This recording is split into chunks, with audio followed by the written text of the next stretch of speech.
How do you know what you know?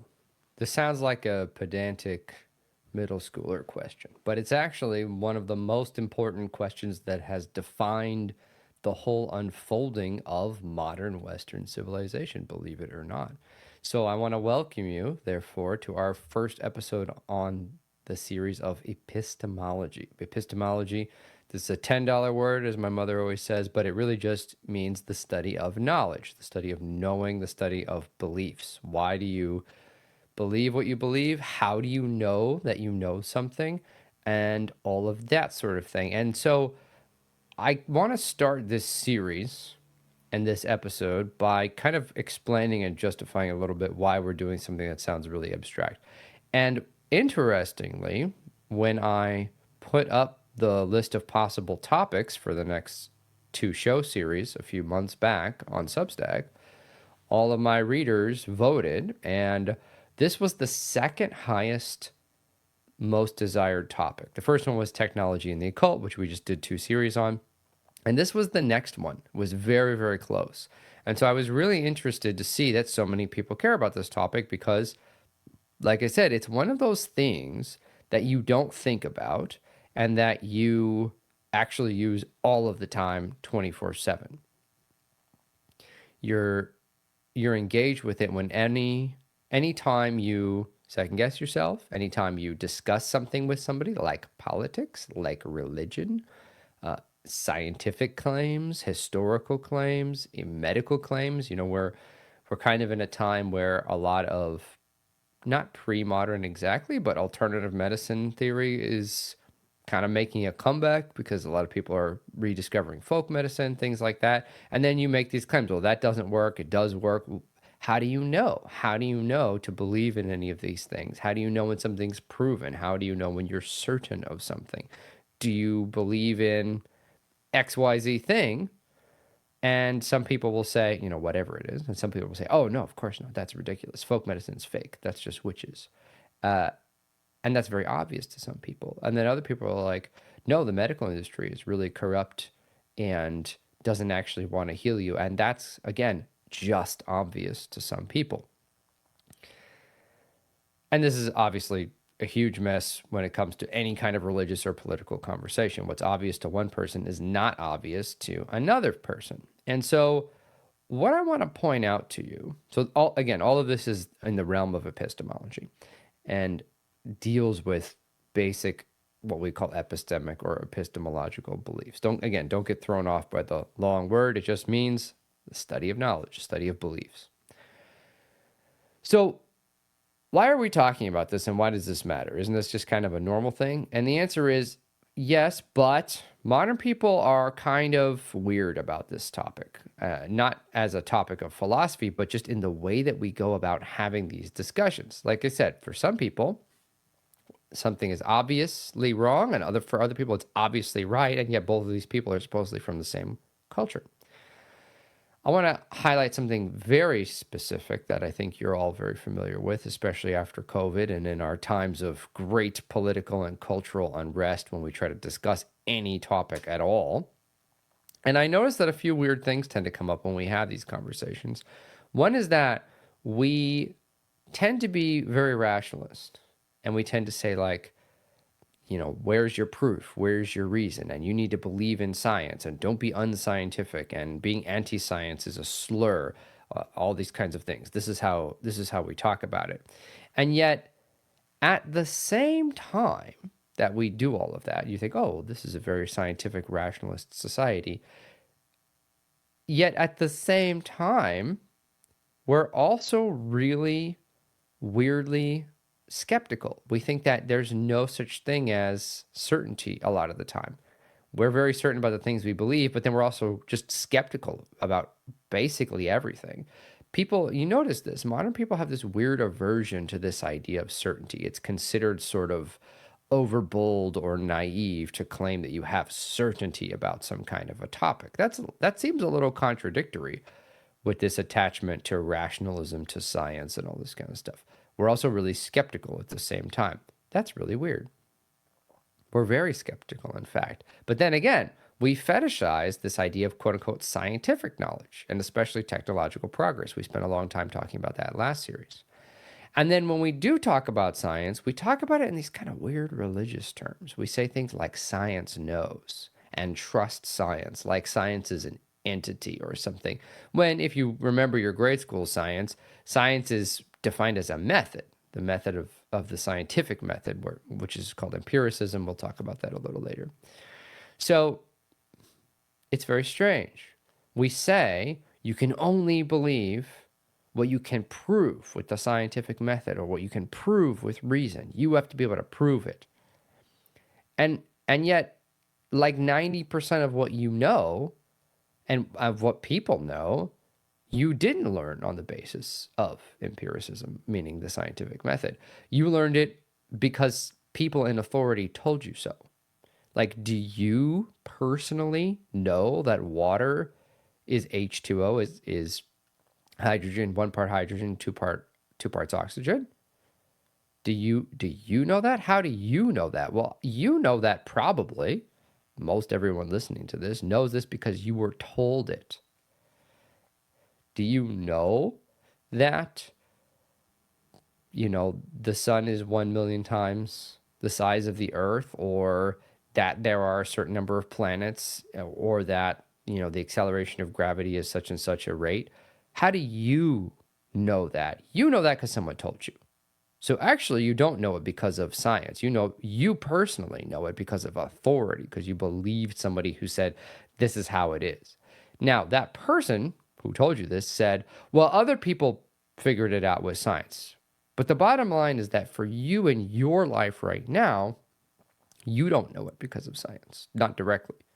You know it because of authority. So that's a little weird, because we also hate authority as a culture. We are very allergic to authority. Americanism, America, the West in general too, I think Europe, we're like, no king, no bishop. We're very skeptical of people being in control and ruling. That's kind of all part of our mythology, is that, power corrupts, and we're really worried about oppression, and we're really worried about authority. We're especially worried about religious authority. We're terrified of, a horrible oppressive theocracy. Fascism is this boogeyman. Like, everyone is worried about abuses of authority, and everybody says, like, don't just believe something because somebody told you. If you grew up watching Reading Rainbow, like most of my generation, it's like, don't take my word for it, just read the book yourself. And yet, at the same time, again, 95% of what you know based on authority. So that's weird. Authority is bad, except certain authorities. Science. So science is the best. Strange. How strange. And then on the other hand, we're also extremely emotional as a people group. We're very feelings driven. Americans especially come up with all sorts of weird cults. We are kind of a nation of weird heretical cults that just look at the 20th century alone. All the new religions that got started.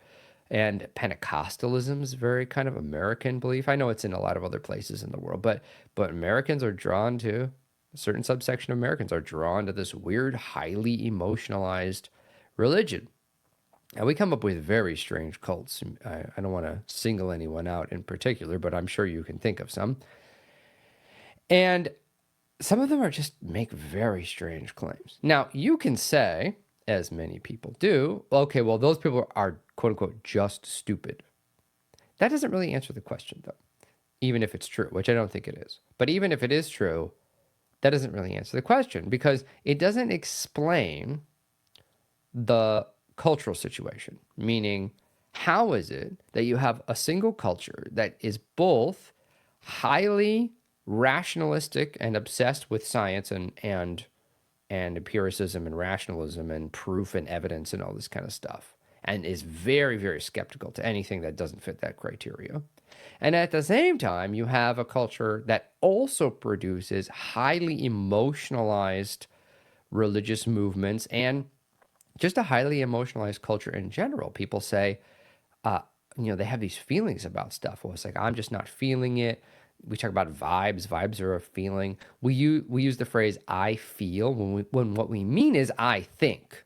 I think that's really interesting. So I have a friend, when he was a professor, we were professors at the same school. He he had some ground rules the way he started his class every semester, and he said, "Here are some things I never want to hear any of you saying." And one, it was a very amusing list, and I thought it was pretty interesting. One of the things he said was, "Don't say I feel when what you mean is I think. You don't feel things in a philosophy class. I want you to know what your thoughts are. What do you think?" And that may seem like a little thing to you, but anything that comes out in our normal everyday language, and you pull the roots up, it's like that's really indicative of our cultural imagination. So we're very feelings oriented.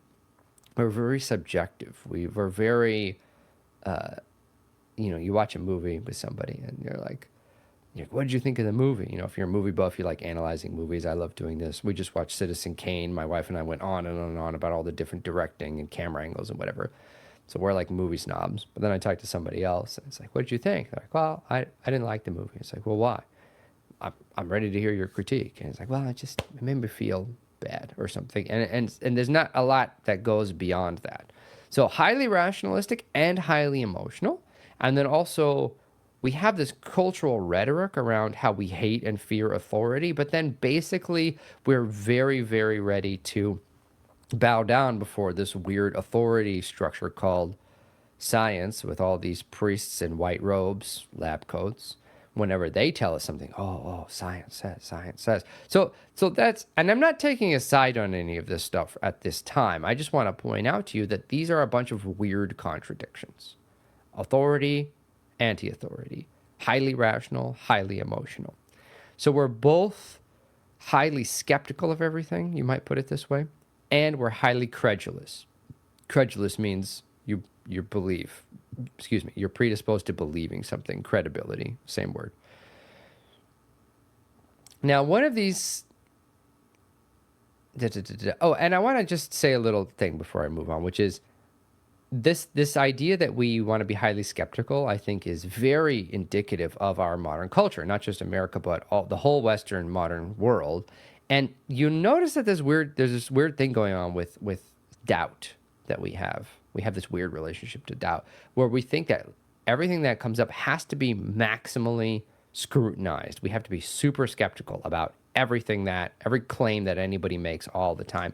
And what's weird to me when I was thinking about this is that we actually have some kind of almost a religious attachment to this skepticism, because people act like, nobody says this, but people to me act like if we're not really skeptical all the time about everything, then like somehow we're gonna get duped, we're gonna get conned or something.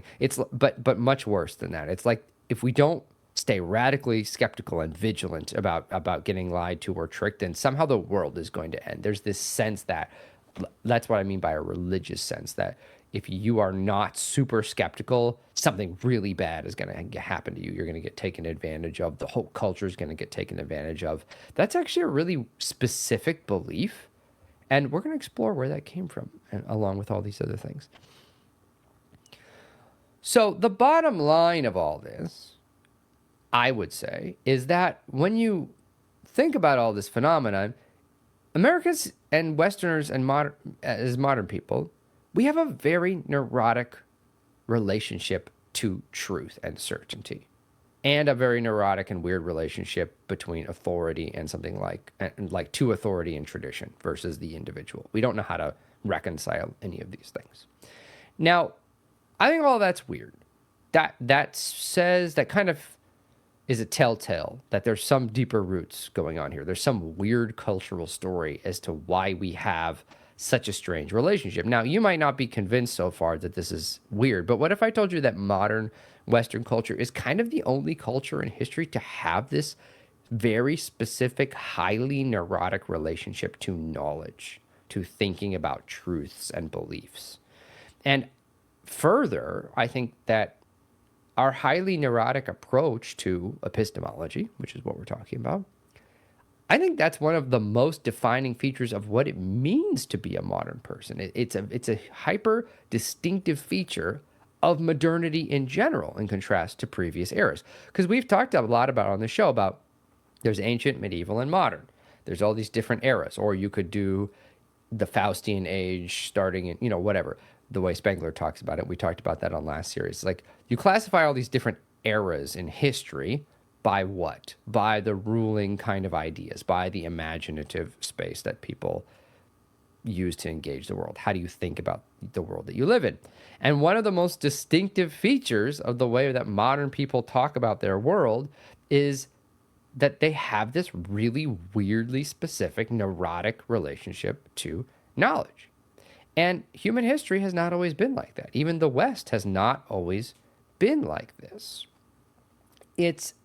So something must have happened. So what happened? Well, there was a very specific set of historical circumstances and a very specific set of particular thinkers, philosophers generally, who set all of this in motion over the course of 1,000 to maybe 500 years, depending on how you want to cut it, that resulted in the cultural heritage today where you are very skeptical of things and also very emotional, where you are you have a baseline emotional reaction against authority and tradition. You're nervous about it and you want to be a radical individual, but you're also radically ready to trust science. So, and certain kinds of authorities and not others. This comes out in weird ways, like the way that left-leaning Americans want to be very skeptical towards the power of corporations, but then they give government and bureaucracy a pass. And that the way that right-leaning Americans do the opposite. They are very skeptical of government and bureaucracy, but then they kind of want to give corporations a pass. So it's not a straightforward relationship to authority at all. We kind of pick and choose these authorities. All of that comes from our very specific cultural heritage. So that's what we're going to talk about in this series. Why do you today on the ground have these weird ideas? Why are we so neurotic about knowledge? And I think that more than any other series we've done so far, I think this series is going to get at the deepest roots, one of the deepest roots of how we've been conditioned to think about the world for basically almost 1,000 years since you were born. So a little abstract maybe, but highly practical, I think. So buckle up. We're going to have a lot of fun on this one. Okay, so before I move on to the where did the problem start, I want to take a minute to just give you a little bit of an explanation about the era before modernity and which is going to be the medieval era. And I want to talk about how previous eras, the Christian medieval and the pagan ancient world, thought about knowledge in a different way than we think about it now, because it wasn't always like this. Let's start with C.S. Lewis. You may not know that C.S. Lewis wrote some pretty good texts about the medieval era. And he talks about it in this way. He says, when we speak of the Middle Ages as the ages of authority, we are usually thinking about the authority of the church. But they were the ages not only of her authority, but of authorities. And what he means is that the Middle Ages were obsessed with the idea of authority, which they thought of as a good thing in contrast to modern people who kind of at a default are suspicious of authority. The medieval guys were not at all. They thought authority was the way to go. And so books, Lewis is identifying books as being a really important element in all of this. And he says the medievals were, quote, indeed very credulous of books. They find it hard to believe that anything an old auteur has said is simply untrue. He's saying author, but auteur, he's talking about this specific concept, not just an author, but an authority, somebody like Aristotle, somebody like Augustine. And it's like, you're a medieval person. We have these texts from Augustine, from Cicero, from whoever, Marcus Aurelius, Aristotle especially. And you think, whoa, these guys are authorities, and they've been handed down to us. This is our treasure, really. That's what their tradition. It's tradition, because tradition literally means something that's handed down to you. But it's this treasure. Like, wow, we got to inherit these beautiful, brilliant things. And so for them, it would be it's like a worldview for them that things tended to be true. until they were proven false. Whereas for us, we tend to think everything's fake until we prove that, like very much prove that it's a true thing. So the medievals are therefore engaged in a very different kind of project than we are. This is often called the medieval synthesis by scholars. So the idea is that the whole purpose of the medieval synthesis is to unify all knowledge into a single whole, one that's governed by the truth of Christianity, and yet also that respects the authority of pagan scholarship. So meaning the medievals had different lineages to them as Westerners. They had a lineage of Christianity, and they also had a lineage of all these great pagan authors, like Plato, Aristotle, Marcus Aurelius, Cicero, all these things. And so for them, the problem was not being like, oh, Christianity is true, and therefore paganism is false, throw it all out. No, they saw truth in everything. They were convinced, because they actually really believed in God at a deep cultural level, and what that meant for them was that the universe is the product of a single rational mind. Therefore, the whole universe is full of truth and can be understood rationally. So the medieval synthesis is this project where they want to take all the different knowledge claims in the world from pagans that contradict each other, from Christians, from church fathers that contradict each other sometimes. And the synthesis goal is to try to show how all of these things work together and paint a picture of the bigger truth. So any little thing that's truth, they want to incorporate it into the fullness of truth. That's where the university system comes from. The whole idea of the university, which is a word that means unity and diversity, university, was to show the unity in all the diversity of knowledge. That was the project. That's kind of a uniquely medieval project. So I'm gonna quote Gerhard Ebeling here, who's commenting on the Middle Ages, and he says, in this form of scholarship based on authority, the task of reason was to reconcile contradictions, refute objections, and develop consequences by the use of the syllogistic method. That is, by means of dialectic, meaning discussion going back and forth, and then through dialogue and dialectic, you're able to resolve all the contradictions between different things. You don't just throw something out. If the Taoists show up and they say, well, we believe in the Tao, and the Tao has these attributes, then it's the medieval project to say, not that they encounter Taoism, but this is just an example since we've talked about it on the show before. They say, okay, well, what's true in here, and how do we incorporate that truth into Christianity and show how there's not contradictions, and then show the parts that aren't true and work out everything together. And part of this is their worldview in the Middle Ages. So Owen Barfield, he says that the situation of medieval man is, quote, as a microcosm within the macrocosm. It is clear that he, meaning the medieval man, did not feel himself isolated by his skin from the world outside to quite the same extent that we do. He was integrated or mortized into it, each different part of him being united to a different part of it by some invisible thread. In his relation to his environment, the man of the Middle Ages was rather less like an island, more like an embryo. So medieval man didn't see himself, in other words, as isolated from the material world, from the spiritual world, from anything. Everything is interconnected, and this is a belief that medievals shared with pagans, because pagans also believed in this idea of cosmos, where everything is fundamentally interrelated.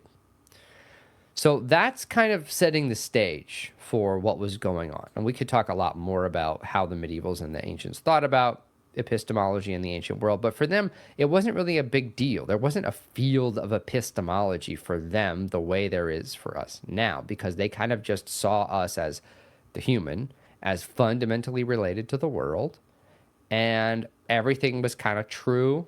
Truth's just everywhere. And so the project is to figure out, like a puzzle, how all these different truth elements in the world fit together to make a complete big picture, which is not the same as the philosophy projects of modernity, which we're going to talk about when we come back from break. So that said, why don't we go to break? And when we come back, we will talk about the main villain, I think, of this whole shift to a new modern epistemology. I'll see you then.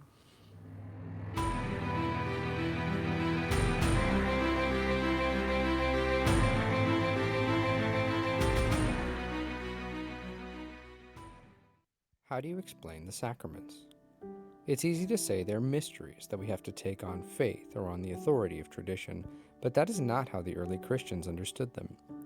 To them, and to all ancient people, the idea that physical objects had spiritual power was very intuitive, whereas modern people tend to find this difficult, bizarre, or even unchristian. This is because we live in an era shaped by secularism, a way of viewing the world that's incompatible with sacramental thinking. Because secular ideas are at the heart of our culture, modern people tend to think in secular ways without realizing it, even the most well-meaning of us. How then do we live in, but not be of, a secular culture? We need to understand the enchanted, sacramental way that the early Christians viewed the world, but we also need to understand secularism. What is it really? Where did it come from? And how does it influence how we think about religion? Journey to Reality, Sacramental Life in a Secular Age breaks down these important issues in accessible, non-academic language and is an ideal introduction for young readers, catechumens, and seekers, as well as for any Orthodox Christians who want to deepen their understanding of the sacraments. Journey to Reality, Sacramental Life in a Secular Age by Zachary Porcu. Now available at store.ancientfaith.com. Again, that is store.ancientfaith.com.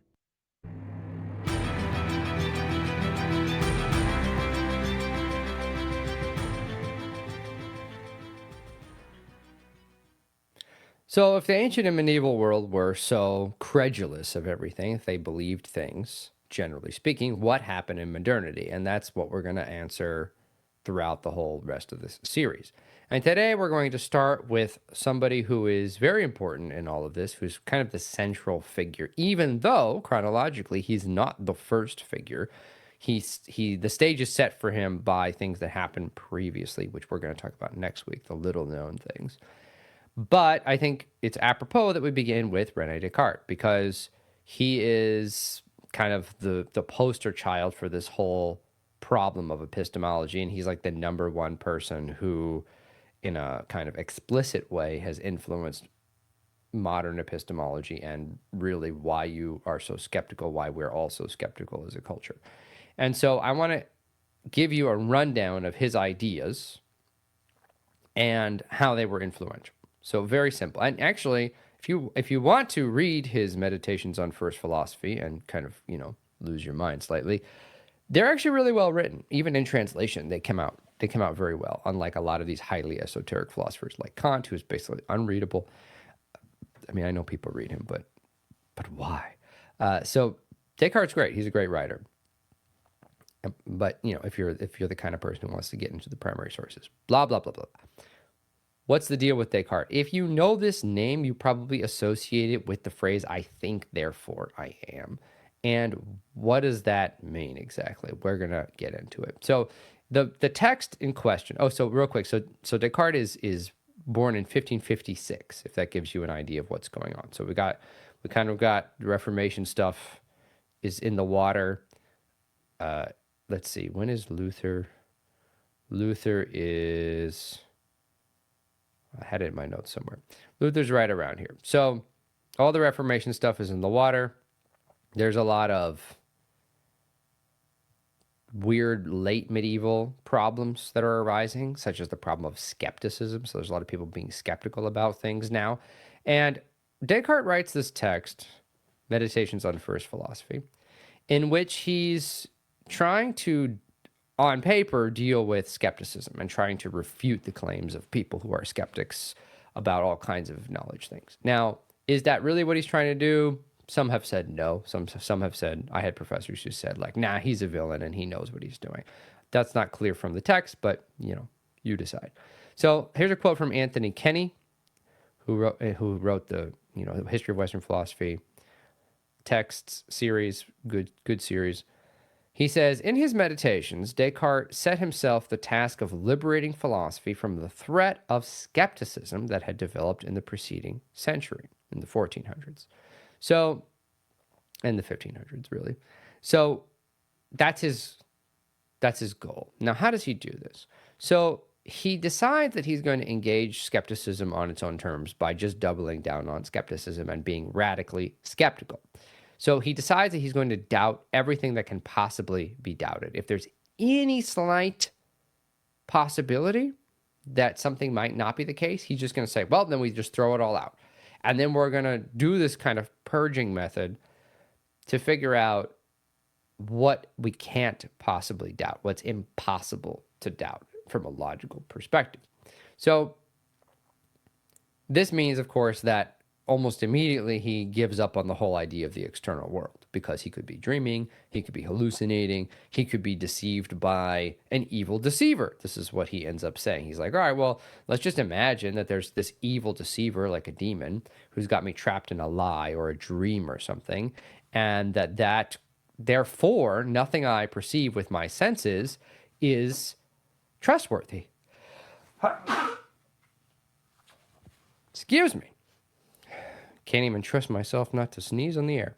So the evil demon, the evil deceiver, could be behind the whole physical world. This is kind of reminiscent of Buddhism, actually, which is like the material world, time and space and all this stuff is probably just illusory. That's the Buddhist claim. Okay, that's pretty bad. So Descartes, now he's trapped in his head, and he's like, what if I don't even exist? What if that's an illusion too? And then he runs into the first contradiction where he's like, oh, well, if I don't exist, who's thinking this thought right now? So he ends up saying like, okay, well, if I say I don't exist, that's a contradiction, because there has got to be an I to say this thing. Okay, so I'm thinking these thoughts, therefore I must exist. And that's where the I think, therefore I am comes in. And that's this like first victory in his series of skepticism. So it's like, okay, so I have to exist. It's a contradiction if I don't. Okay, where do we go from here? And I'm going to skip ahead a little bit because he spends the last few chapters of his text basically proving that God exists. And the reason this is valuable is that, well, let me just say how. So there's this thing called the ontological argument, which is a way to prove, ontological arguments are ways to prove that God must exist from pure reason alone. And they're really interesting because they rely on the definition of what God is, which I talk about this in my book. I call God the arche, the source of all being and existence. And to shortcut all of this for you, because that's not what this episode is about, the ontological arguments basically show that the idea of God not existing is a contradiction based on how you define God. So you can define God according to certain terms, such that the sentence God does not exist becomes a logical contradiction. And then, of course, God must exist. And I know people who are not very, should I be pejorative here? I think people who don't have a very good grasp on philosophy stuff, and then, of course, some people who do, a lot of people think that, oh, well, this is cheap. You can't just like conjure God into existence if you don't appreciate the philosophy work that goes into this kind of argument. Now, people who do know philosophy may still disagree with the ontological argument, but not on the basis that it's cheap or cheating somehow. That's not really what's going on.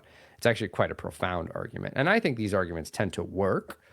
Of course, they don't prove that therefore Christianity exactly. That's not what they're trying to prove. Which is kind of the problem, because Descartes then goes on to say like, okay, well, if God exists, so he uses his own version of an ontological argument to show that God must exist. But then he goes on to say like, okay, well, if God exists, then we know that God is good and loving and that he loves me and all this stuff. I don't know if he uses that part exactly, but generally he kind of invokes this vague sense of a Christian God. And then he says, well, then if he's good, then he wouldn't be an evil deceiver. He couldn't be an evil deceiver by his nature. Now, is this a little bit of a jump from the ontological argument?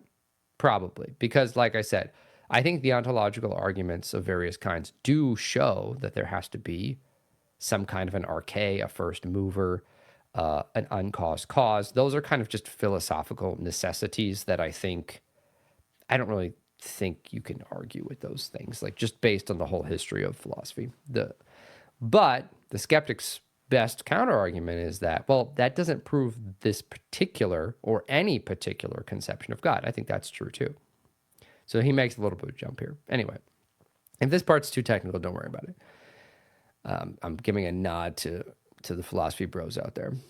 So he said, okay, God has to exist in the same way that I have to exist according to pure logic. And because God's not an evil deceiver, then he wouldn't be deceiving me about the external world. Therefore, the external physical world must exist. And then he kind of dusts off his hands and it's like, all right, we've solved the problem. Now, this kind of doesn't make any sense, and many people have pointed this out. And a lot of philosophy scholars and philosophers will say, and like scholars of philosophical history will say, Descartes' solution doesn't actually work, even though he thinks it does. And because it doesn't actually work, it ends up falling apart over the course of the next 500 years. And then we get to where we are today, where we don't believe anything. Now, before we tackle that, we're going to tackle that in a few episodes. We're going to come back to it. But I want to give you the history first. So this is what Descartes does. Now, it's really important to catch what's going on here, even if his solution fails. Because he makes certain jumps at the beginning of how he frames the argument, and that's what causes all the trouble later. So what you might notice, you might notice two things. One is that he starts with the subject, meaning himself, as the only reliable starting place. He assumes from the beginning of the argument that the subject, the mind, the subjective mind, is the valid starting place, and that pure reason is the only reliable method. In other words, the idea that the physical world might be an illusion, he just kind of assumes that. And as you may know from some kind of philosophy or any arguments you may have gotten into about this kind of stuff, the possibility that something is the case is not proof that something is the case. That doesn't follow. It might be that we're in a simulation, but that doesn't prove that we're in a simulation. That just opens the possibility. You actually need positive proof for something. So that's a weird jump that he makes. But this is part of what's going wrong with Descartes. So he says, for whether I would be awake or sleeping, 2 and 3 added together are 5, and a square has no more than 4 sides. So he thinks that this kind of stuff is reliable because there's no way to doubt it, and there's no way to be mistaken about it. So he attaches a certain kind of value to things that you can know by pure reason. And this is actually very dangerous, and we're going to see why this doesn't work as we go. But we got to get through this part, so because I want to give you the historical context of what happened, and then we'll talk about why it broke down later. So I'm going to skip a little bit actually, because the bottom line for him is that the possibility of any doubt at all is enough to destroy all credibility for everything. And again, that doesn't really follow. It might be that we're in an illusory universe and that everything's fake. But what's the proof for it? What positive reason do you have to believe that? It could be the case that all kinds of things are true or not true. But where is your reason for believing it? You see the problem? We'll come back to it. Okay, so this is, of course, the main thing I want to point out to you is that this doubling down on radical doubt and skepticism, it's kind of arbitrary why he does this. There's not a reason, there's not a logical reason to do it, but that's how he frames the whole question. This is the opposite of the medieval world. The medievals and the pagans just kind of believed everything until they had a reason to doubt it. It's kind of more healthy and normal. But Descartes starts this new trend in philosophy, which is that we're going to do the opposite. We're going to not believe anything until we have a reason to believe it's true. And then we have Leibniz, Gottfried Leibniz, who is about the same time. And he's another philosopher, mathematician guy. And he believes that we can use proofs, hyper-rationalistic mathematical proofs, to prove that things are the case. And so if we can, and he does this by showing contradictions. If there's a contradiction, then you know it's not true. And then you can work that around to show that things are true. Like what Descartes does with I think, therefore I am. If you say, I don't exist, that's a contradiction. Because obviously you're the one who has to be saying this, therefore you must exist. So from that contradiction, then we can show that it must be the case that you're real. In a similar way, they do this with the ontological argument for God. We won't get into that now, like I said. And they do this with all these other kinds of things. So that's their new idea. Descartes, Leibniz, and a few of these other guys. They want to start a whole new world of how we think about reality. And they want it to be based on radical doubt and skepticism. I'm going to give you a quote from a paper, some research that I did a while back, talking about this exact subject. The quote is, "The advent of this sort of hyper-rationalism about reality became a central theme for modernity.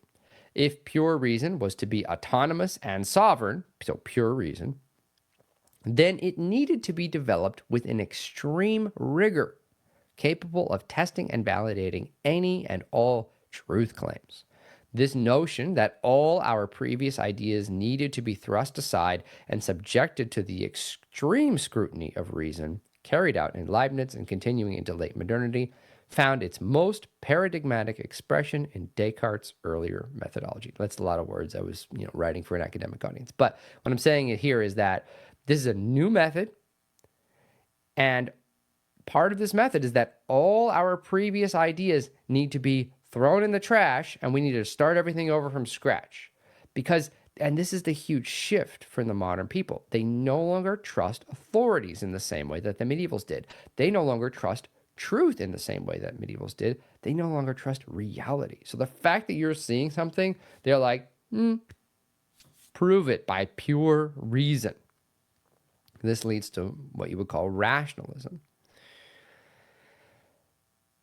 So part of this is that you have to then go into the subjective mind. You have to start analyzing your mind itself. What do you believe? You believe in things like number or form or motion or duration. In other words, all these weird categories in your head that you're trying to map to the external world, but the external world may or may not actually be the way that you perceive it. We might be in an illusion. We might be in a simulation. You might be having a hallucination.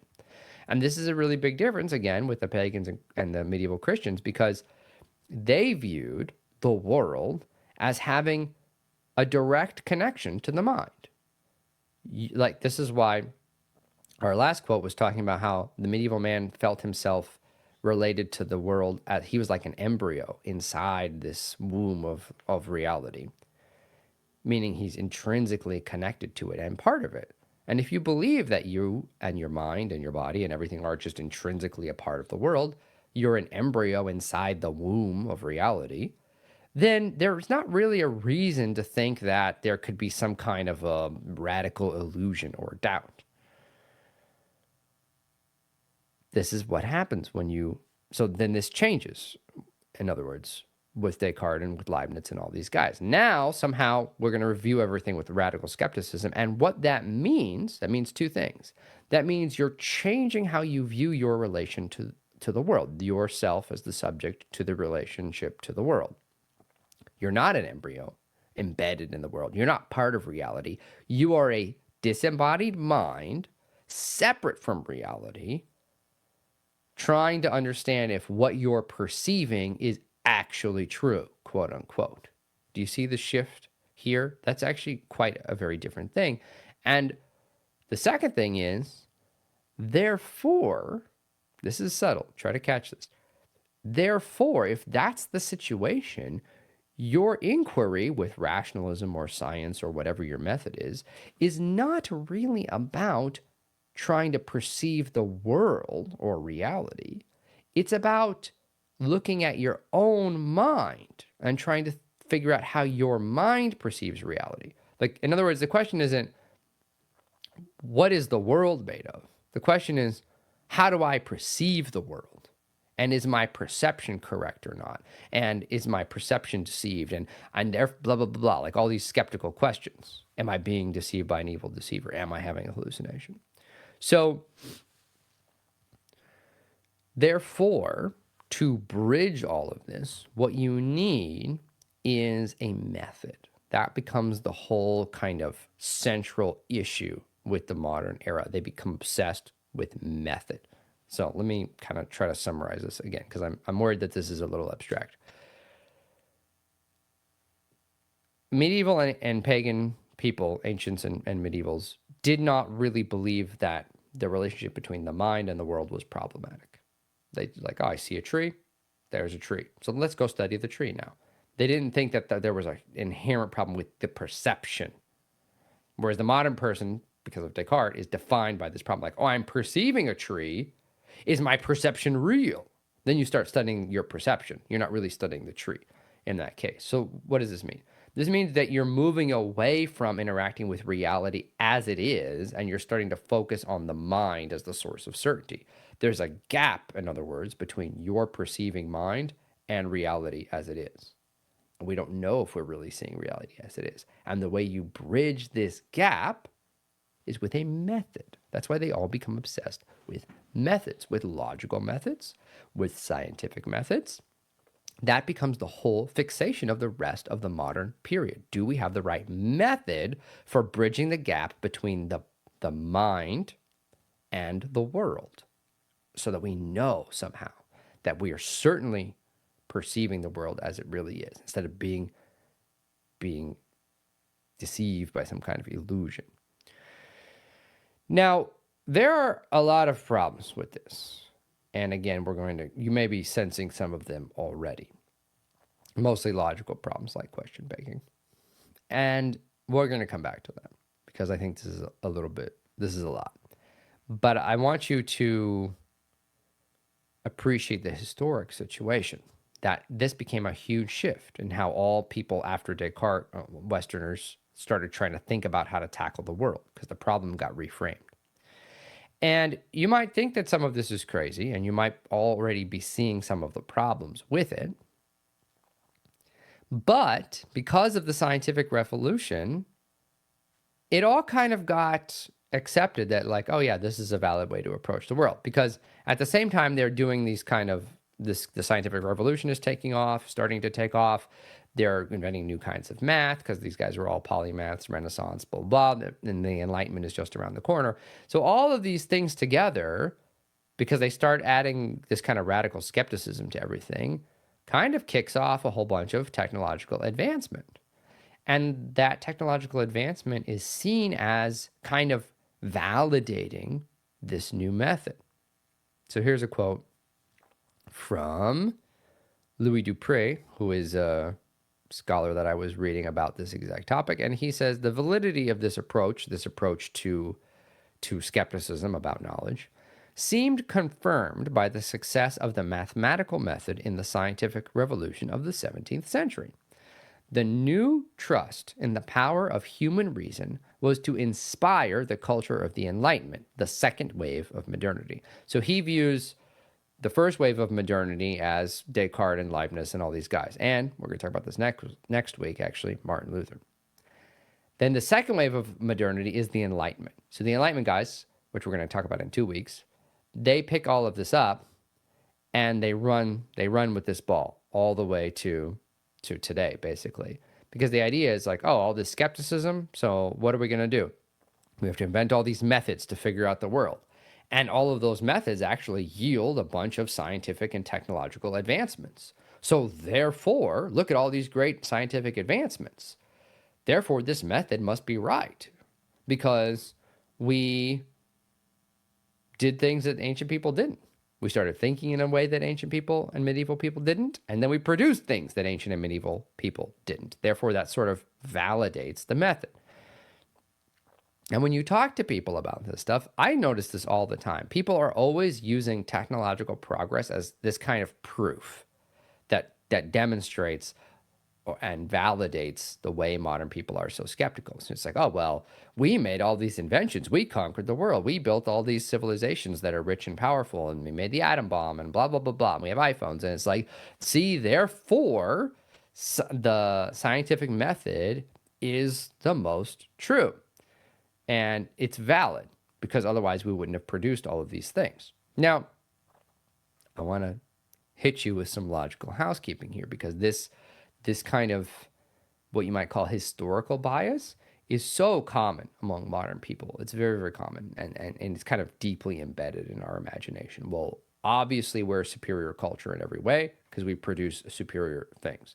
Now, this doesn't follow logically. This new model lets me make something that previous cultures didn't make. Therefore, this model is true.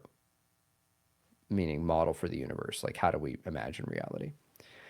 And this is an example of what you would call a single cause fallacy, meaning it just assumes that one cause is enough to change everything when actually reality is more complicated than that. So, for example, there could be other reasons why ancient people didn't develop new technology. The example I always give in previous shows a lot of the time is the steam engine example, where it seems like the ancient Greeks actually came up with steam technology. There's manuscript evidence that they were kind of fooling around with this. And they're like, cool. But they didn't develop it into a whole industry, even though they could have. That's the thing. Like, there's all this technology that ancient people could have made that they had access to. Like, if you went back in time and you were there in ancient Greece with Aristotle and the boys, you could have been like, hey, let's invent steam engines. And they could have done it. There's no real reason, I don't think, why they couldn't have done it. I mean, to what scale? Because of metal access, blah, blah, blah, blah. But the technology was there. So why didn't they do it? Well, because they didn't have a worldview where they were desperately looking to develop all kinds of new technologies as an excuse, and the excuse is labor saving. Why? Because they had slaves. I always talk about this. They had a whole slave economy. So they could just go around and do math and talk about philosophy all day because slaves did all the manual labor in Athens, for example. So they weren't interested in technological advancement. We are. Part of that is because Christianity weakened and mostly exterminated this concept of slavery over time. So then we're like, oh, now everybody has to do work, so now we should invent machines to do the work for us. That's a very interesting thing that nobody talks about. Side note. But the point is, there could be other reasons why ancient people didn't want to develop technology or weren't interested in it, or it wasn't on their radar. It is on our radar for different reasons. So it's all about imaginative framework. In our imaginative framework, we find the idea of not developing a technology to be ridiculous. Because we're like, oh, there's new technology and you just choose not to develop it because you're content with the way things are? That's crazy. And you know this because people are always adopting. It's like, here's a smartwatch. Do you really need a smartwatch? No. You don't really need a smartphone either. People got by just fine in the 90s without all of this stuff. People wrote down directions and they paid attention while they drove, and civilization was fine. But you have this belief, because you're a modern person, that the newer technology that's coming out is always to be desired, and that we should always be developing new technology that is more and more and more efficient. That's part of our imaginative framework. So why are we talking about all this? Because that development of technology is often imaginatively linked to this new skepticism that comes out of early modernity. And the skepticism seems to be validated. It's like, oh, that's a valid approach to looking at the world, because skepticism is what allowed us to throw off all of the stupidity and irrationalism of the Middle Ages. And only when we did that, by being skeptical and doubting things rather than just believing them like suckers, only then were we able to develop all of this technology and produce all these rich cultures and have all this amazing podcasts and iPhones and video games and stuff. That's part of our mythological narrative as a society. And most of it's just not true. And if you've listened to any of this podcast, all of the different series we've done about the development of secularism, you know that there's a lot of problems that this narrative is not really demonstrable by history, but it's our mythology. That's just how we just assume it. That's how you know it's our mythology. And so hidden in all of that mythology is this weird conflation between being radically skeptical and finding truth. Now, it's not clear that we found truth by being radically skeptical. We developed new technology through scientific inquiry, but that's not entirely because of new types of scientific inquiry. That's because of an imagination shift from medieval to modern about the need to develop new technology. Anyway, the fallout of this is what I'm trying to get you to understand. The fallout of this is that we have transitioned imaginatively from one era to the other, from from a pagan era or a medieval Christian era to a secular modern era. And one of the distinctive features of modern secularism is that we doubt everything first. We don't believe in things, and then we manically develop methods to try to arrive at certainty to make the doubt go away. That's the bottom line of our modern epistemology. And we didn't, ancient pagans and medieval Christians didn't need that kind of fixation because they didn't view things as fundamentally doubt-worthy until they were proven true. They viewed things as true until they had some reason to doubt them. So this leads to a complete cultural transformation. It's probably the defining feature of modernity, actually. I could be convinced otherwise, but it's such a deep root for what the modern era is. It influences all the development of our technology, all the development of our culture. It influences the way that we develop cultures and societies and governments and all the texts that we've written and all the things that we've produced. It's like that's actually at the root, this radical skepticism and this need to develop methodologies to make this doubt go away is like kind of one of the major driving forces of our entire culture as modern secular Westerners. So needless to say, it transformed the way that we view authority from the Middle Ages. So texts could no longer really have special authority just by being texts, because that's how it was in the medieval world.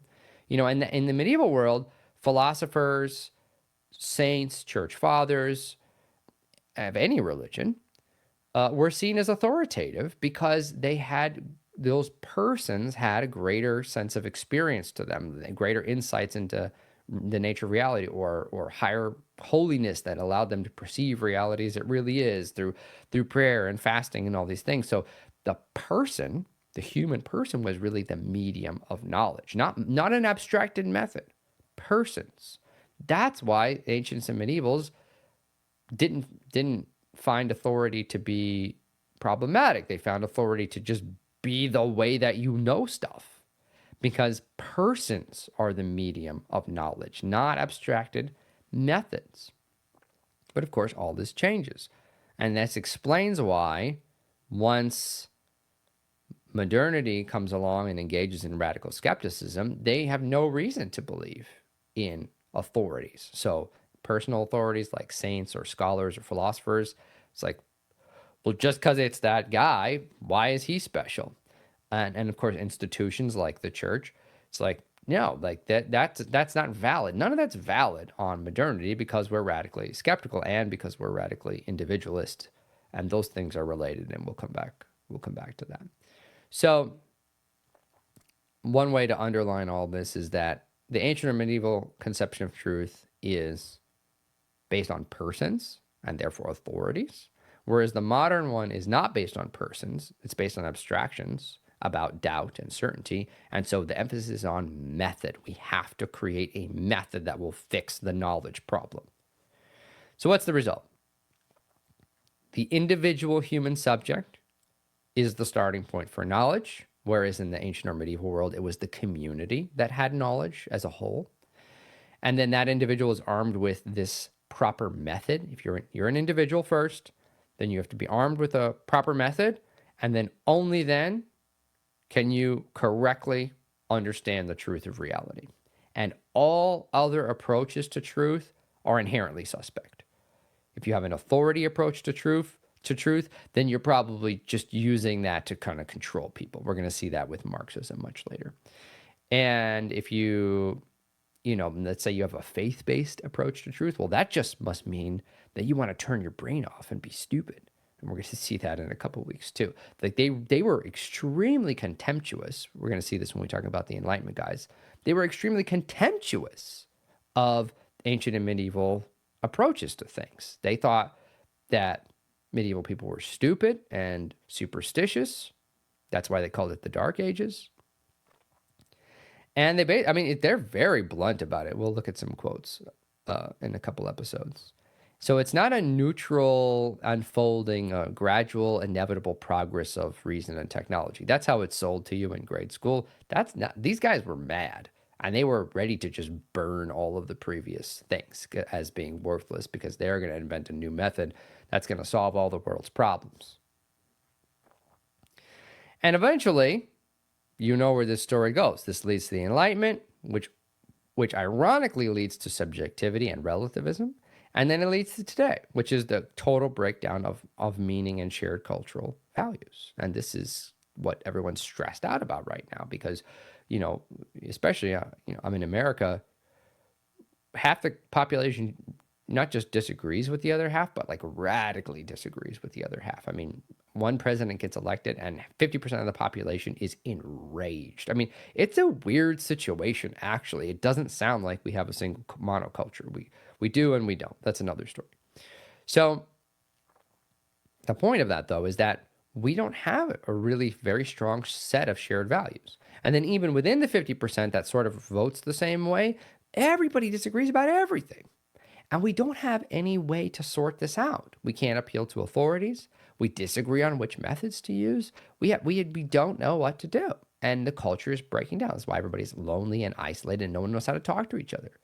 No one, and and this is kind of recent, but it's also it's been coming down the pipeline for several centuries. So here's a way you know this. You don't know any of your neighbors. I mean, a few, maybe, but 100 years ago, everybody on the block knew each other and watched each other's kids, and you borrow eggs from somebody down the street when you ran out. And it's just like, we do not have these kind of local cultures anymore because nobody agrees about anything.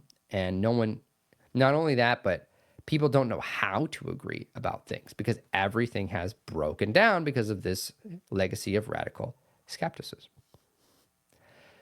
So, Descartes did it, or did he? Or did he? Now, I want to talk about the Enlightenment next because that's where we're going to go. Descartes and Leibniz and all these guys start this radical skepticism train. And then the next stop is the Enlightenment. And they try to turn that into a utopian vision for all of human society. And that's where the story would normally go. But I realized that we can't just jump straight to there because we have to jump back a step. What was the context for Descartes? What happened before the Enlightenment tried to replace the West's traditional religion? Because that's what it does. Something very, very important had to happen to set the stage for all of this, which is the Reformation, actually. So Martin Luther and the Protestant reformers, they actually had to make religion into something subjective prior to all this, such that Christendom would then be weakened enough to be able to be destroyed by all this radical skepticism. So ironically, the most significant, probably, I don't know about most significant, but one of the most significant and certainly most famous or infamous religious revolutions in Western history, ironically, relativized and subjectivized religion, kind of destroyed religious culture. And we've talked about this before in previous series, but we're going to talk about it next week, specifically in terms of how the epistemology worked. Because preview, Luther is very similar to Descartes. He's also obsessed with certainty, and he's obsessed with finding the correct method to make his doubts go away and to have certainty. For him, it's about salvation, but the themes are all there. I think you'll find the comparison really interesting. So I look forward to seeing you next week, 1 p.m. We will be live, 1 p.m. Pacific. So in the meantime, thank you for joining me on this listener and viewer supported presentation of Ancient Faith Radio, and I will see you on the other side.